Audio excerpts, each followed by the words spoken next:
So whenever you're playing against the Italian opening, and when you play knight f6, your opponent goes for knight to g5, the right they were attack, and most players play against it like this. You go d5 and after he takes, now they play knight a5 and they have a very slow game. But actually, there's a tricky way to play against it. Here instead of playing knight to a5, you go for b5.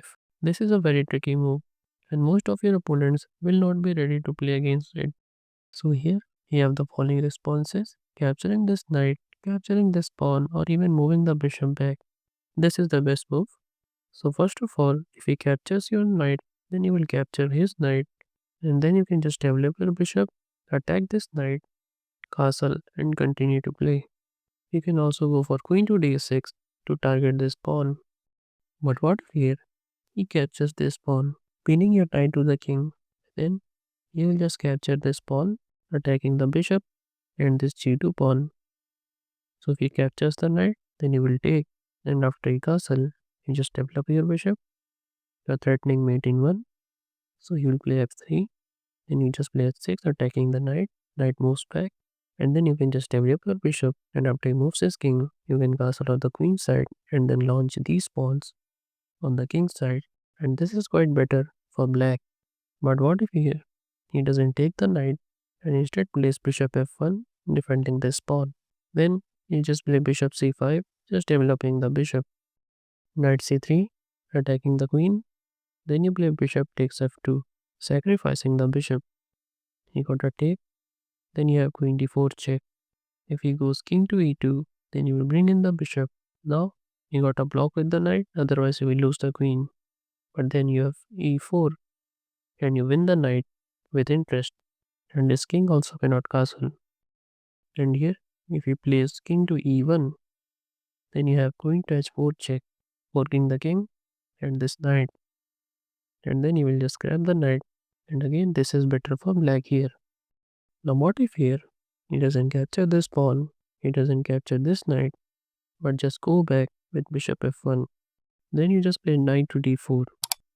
Now here, if you place knight c3, then you can just play bishop g4.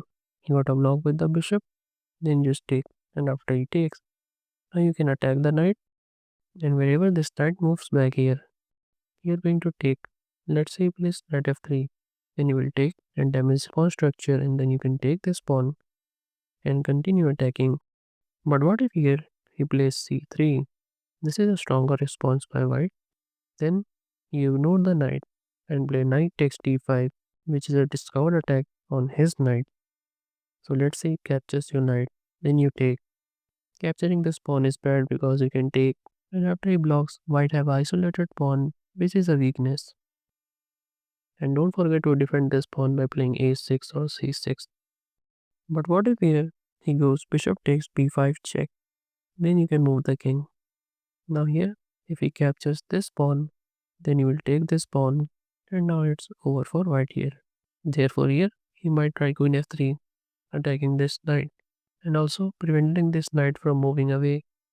Then he will just play e takes d4, defending the knight. But can't he just go bishop c6, hitting this knight and this rook? Then knight f4, sacrificing this rook. Let's say he captures the rook, then you play bishop g4. Now the queen is hit, so queen to e4. Then bishop d6, threatening to play rook to e8 to win the queen. So he got to defend with bishop c6, preventing rook to e8. But then you have f5. Now again the queens have less squares, so queen takes d4. Then you have rook to e8 check, sacrificing the rook. He takes, then you just play queen to e7 check. If king f1, then you give him a check, and it's a mate. Therefore, he blocks with the queen. But then you have knight takes g2, forking the king and the queen. And then you will take his queen, and then bring your queen. And it's gonna be checkmate in a few moves. Now what if here, he plays the best move, which is short castle. Then you just develop the bishop. And after d3, opening up the bishop, and it's also a discount attack on the queen. Then knight f4, threatening mate in 1. So you might try g3, attacking the knight. But the knight to s3 is a sneaky checkmate. So if this video was helpful, then don't forget to like this video And don't forget to subscribe so you don't miss the upcoming videos.